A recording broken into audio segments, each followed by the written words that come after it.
नमस्कार, मैं हूं प्रशांत सिंह चौहान और आप देख रहे हैं अलार्म इंडिया न्यूज। एटा पुलिस की बड़ी कार्रवाई, वारंटी वांछित तथा इनामिया व जिलाबद्ध अभियुक्तों की गिरफ्तारी हुई। चला ऑपरेशन नॉकआउट पार्ट 3। 24 घंटे के अभियान में 1 इनामिया व 3 जिलाबद्ध सहित 101 अभियुक्त गिरफ्तार। जनपद में सुदृढ़ कानून व्यवस्था व अपराध एवं अपराधियों पर नियंत्रण बनाए रखने के उद्देश्य से वरिष्ठ पुलिस अधीक्षक एटा स्वप्निल मुंगाई के निर्देशन में इनामिया, जिलाबद्ध एनबीडब्ल्यू वारंटी तथा वांछित अपराधियों की गिरफ्तारी हेतु दिनांक 6/7/19 को शाम 8 बजे से चले 24 घंटे के अभियान में समस्त क्षेत्राधिकारियों के नेतृत्व में जनपदीय पुलिस द्वारा एक पुरस्कार घोषित 3 जिलाबद्ध एनबीडब्ल्यू के 75 वारंटी तथा वांछित 22 अभियुक्तों को सहित 101 अभियुक्तों को गिरफ्तार किया गया है। ऑपरेशन नॉकआउट पार्ट 3 में कुछ आरोपी पकड़े हैं, क्या है पूरा मामला?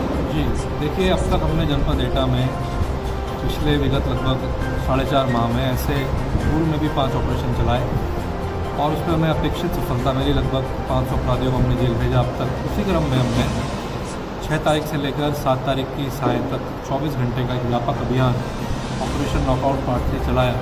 इसमें भी हमें पूर्व की तरह अपेक्षित सफलता मिली है और मुझे बताते हुए बड़ा हर्ष अनुभव हो रहा है।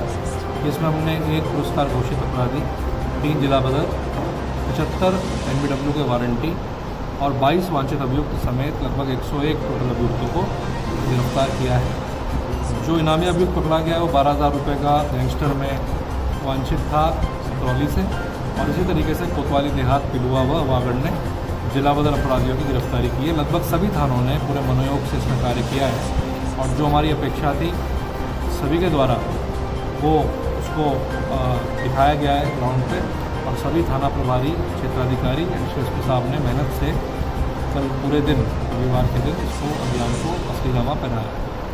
क्या इस तरह के अभियान आगे भी जारी रहेंगे? जी बिल्कुल, जब तक जनपद में अपराध है और जब तक जनपद में अपराधी हैं, इस तरीके के अभियान लगातार जारी है। अभी सब्सक्राइब करें हमारे YouTube channel alarm India news को और देश व दुनिया से जुड़ी खबरों को पाने के लिए प्रेस करें बेल आइकन को।